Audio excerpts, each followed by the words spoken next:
కూటమి ప్రభుత్వం ఏర్పడి సంవత్సరం పూర్తయిన సందర్భంగా మాచవరం మండలం పిన్నెల్లి గ్రామంలో నిర్వహించిన సుపరిపాలనలో తొలి అడుగు కార్యక్రమంలో భాగంగా ఈ సంవత్సర కాలంలో కూటమి ప్రభుత్వం చేసిన అభివృద్ధి కార్యక్రమాలను ప్రజల్లోకి తీసుకెళ్లడానికి ప్రజా సమస్యలు తెలుసుకోవటానికి నిర్వహించిన డోర్ టు డోర్ కార్యక్రమంలో అనారోగ్య సమస్యలతో బాధపడుతున్న నల్లపోతుల పెద్ద పుల్లయ్య గారికి సహాయం చేస్తానని గురజాల శాసనసభ్యులు ఎరపతినేని శ్రీనివాసరావు ఇచ్చిన మాట ప్రకారం వారి తనయుడు యువ నాయకులు ఎరపతినేని నిఖిల్ చేతుల మీదుగా 25,000 రూపాయలు ఆర్థిక సాయం చేయటం జరిగింది.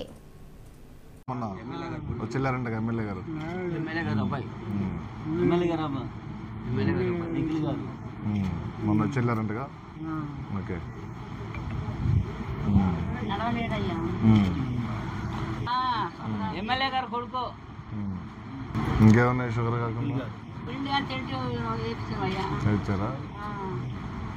నారాయణ సత్తుల పార్టీ అని చెప్పాను. మరి బ్రెయిన్ ప్రాబ్లం ఉంటే దానివల్ల దానికి టెంట్ వేసారు. అయితే బ్రెయిన్ ప్రాబ్లం ఉంది, మళ్ళీ దానికి చూపించింది అన్నారు. అంటే టెంట్ వేసిన దానికి 3 లక్షలు అయినాయి. అయినా కానీ బ్రెయిన్ ప్రాబ్లం వల్ల దానికి ఏమైనా చూపించినా తగ్గిద్దో తగ్గదో మేమైతే చెప్పలేము అన్నమాట. అందుకని ఫుడ్ తినట్లేదా సరిగ్గా? కొంచెం పడుకోబెట్టున్నాను. మొన్నటిదాకా బయటికి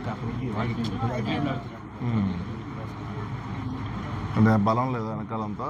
వెన్నులో బలం లేదా? ఎంత ఉండదు వయసు? 80 దాకా. మన పార్టీ వాళ్ళంటే పాపం ఇప్పుడు అనగానే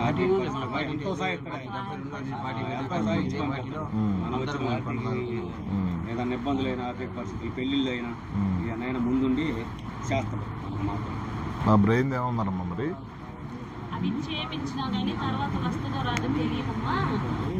చేయించారా? అప్పటికే 3 లక్షలు అయిపోయాయి. చూపించుకోవడానికి ఎంతో బ్రెయిన్ ప్రాబ్లం, అది సరిగ్గా వచ్చిందో రాదో తెలియదు. అంతకుముందు పక్షవాతం ఇచ్చింది కదా, దానివల్ల అలా వచ్చిందమ్మని చెప్పారు. అమౌంట్ అనేసి తీసుకొచ్చారు. ఇప్పుడు మందులు దేనికి వాడుతున్నారు రోజు? మరి షుగర్కి వాడుతున్నారా? బ్రెయిన్ కిడ్నీ ప్రాబ్లం ఉందండి. కిడ్నీ ఏంటి ఒకటి పాడైందా లేకపోతే ఎట్లా? కిడ్నీ ఓకే, చూసాలని వచ్చాను. ఉంచుకోండి ఈ ఖర్చులకి. ఎమ్మెల్యే గారు పంపించారు. ఇంకేమైనా అవసరం అయితే మళ్ళీ చెప్పండి నాకు. వద్దులే దాన్ని వెళ్ళొస్తా మరి. సరేనా? జాగ్రత్త, కొంచెం తిను రోజు. ఎమ్మెల్యే గారు ఖర్చులకి వాటికి డబ్బులు పంపించారు, ఇచ్చాను. చూయించుకో, మందులు వాడు. ఇంకా అవసరం అయితే నువ్వు ఆరోగ్యం జాగ్రత్త. అన్నం తిని కొంచెం. సరేనా? వెళ్ళొస్తాను మరి. జాగ్రత్త అమ్మా, వెళ్ళొస్తాను.